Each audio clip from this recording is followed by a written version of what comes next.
All right, Battletech enthusiasts, lance building from the narrative perspective. And we're going to sprinkle it with a little bit of Tactica here. Following up on comment on the channel, Fritz building a Steiner lance, collecting mechs. What do you think in terms of tactics or mech acquisition? And of course, we're looking at House Steiner, but this kind of formula can apply ultimately to all of the houses. It depends on how deep you want to go into the narrative. In that narrative, it's safe to say the inner sphere is a big place. The great houses have different levels of mechs. You're going to find any type of mech in any type of house. The question, of course, is in what numbers. So using the Jenner as an example for House Kurita, based on the manufacturing plants, the mech plants that they control that are still in operation, they tend to field a larger number of Jenners. So in a light mech lance, if you see some Jenners painted red, that makes sense. You would want to acquire some of those Jenners if you're playing Kurita. But that doesn't mean they don't have access. Well, same thing with the Panther. That doesn't mean they don't have access to other mechs. So I say this because as a House Steiner player, you can really field any of the mechs that you like. I mean, a number of them are going to exist all across the house in various forces. But if we're going to hit those mechs that Steiner is known for, the Atlas being one of them, being able to field assault mechs, being able to field heavy mechs. That does not mean, again, that they don't have light and medium mechs. You are going to fill that out. But given the battle value, if it's like, hey, let's play a game, 8K battle value, you're going to be tipped more towards assault and heavier mechs. What this means is you're going to have to complement and balance things out. You're going to have to get some more, I was going to say boots on the ground, but you're going to have to get some more toys on the table from the perspective of you can't cover everywhere. You're always going to be outnumbered. This is one of the challenges with assault mechs. Not as much in Battletech, but certainly in other war games. When you have a powerful unit, high battle value, high squadron points, high power level. For the most part, it can only effectively engage one unit on the table. So we see this in some wargaming systems where I can have two tanks right next to each other, and I've got this massive battle tank with assault cannons and las cannons and all this stuff. I shoot everything. I can only fire at one target. Sometimes there's split fire. I can damage both targets, but for the most part, it's 1-to-1. I destroy that one tank. Even if it's overkill, the shots don't necessarily trans over to another unit. What this means is if I'm spending my points, Steiner, right? You're spending your battle value on a lot of high number of units.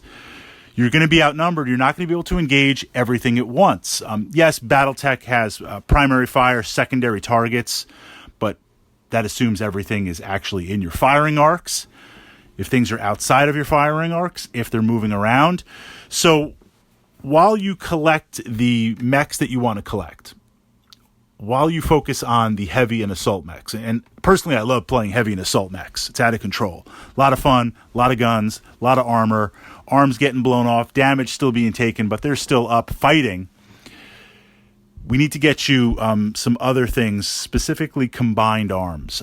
I would look at some hover vehicles.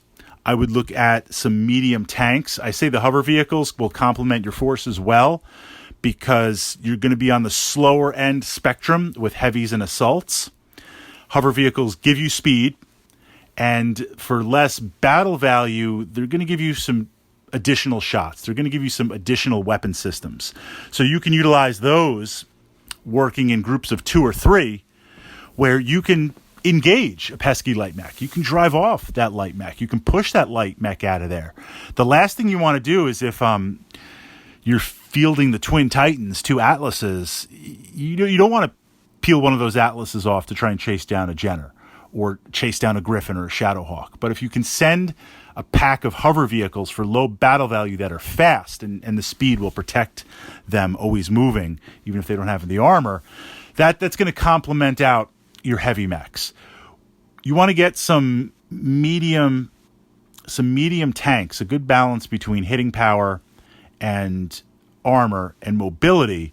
Again, so this way you have some more stuff on the table. You can engage, and you might not be able to destroy.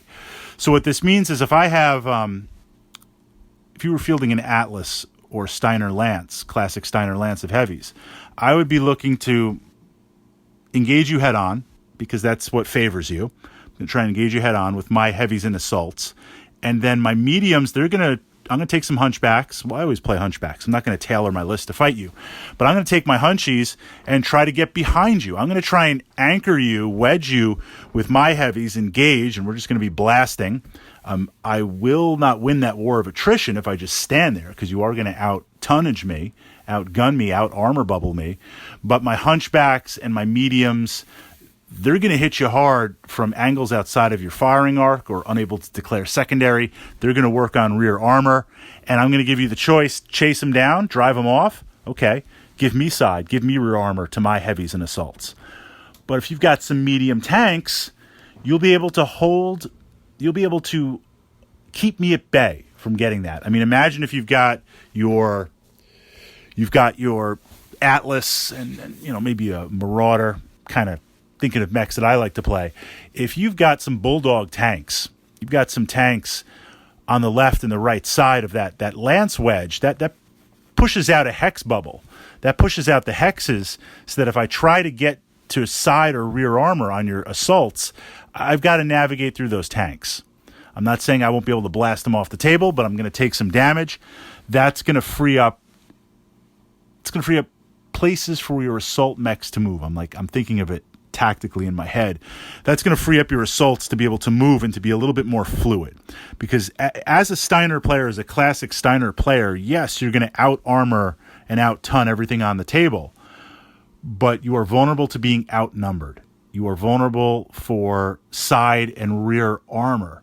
So we need to pump our battle value into supporting your big toys, your big tech, but balance that out.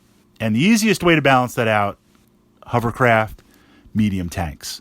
Doesn't mean you can't go for some expensive tanks. Again, doesn't mean you can't have medium mechs. Doesn't mean you can't have light mechs. You are, and you're going to build out your collection and push things out and really diversify your models over time.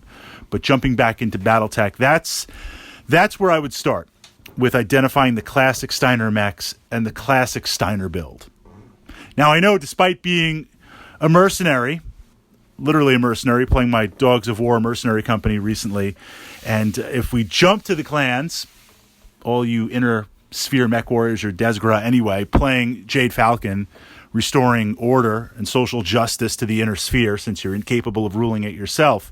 I'm taking myself out of that for a moment. I'm going to turn it over to you guys in the comments, because I know there are a number of Steiner players. There has to be out there listening to this Voxcast, this Pickcast. What mechs do you identify? Do you think, hey, this is classic Steiner? And if you are going to load up on the big guns and the big tech and the big toys and the big tons, what's the offset? How do we offset that so we're not outnumbered or we're not at this crazy, crazy, crazy disadvantage?